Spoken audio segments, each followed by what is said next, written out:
amahan o pinaka-idolo sa tanang mga public servants diri sa Davao del Sur ug diri sa Davao Region, ang atong halangdong Gobernador Douglas Ralota Cagas. Happiest birthday to our beloved Governor, my uncle, my tito Douglas Cagas.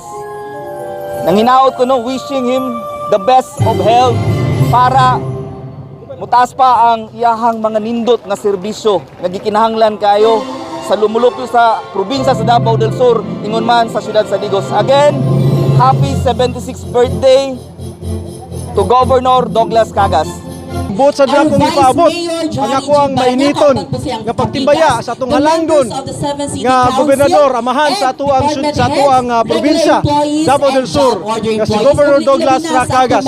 Kini ang ako ang personal nga pagtimbaya, lakip na usab ang pagtimbaya sa konseho sa 7 City Council sa atuang syudad ug sa tibuok Tigosenyo. Maayong gabi ug happy birthday kaayo ni Mogok.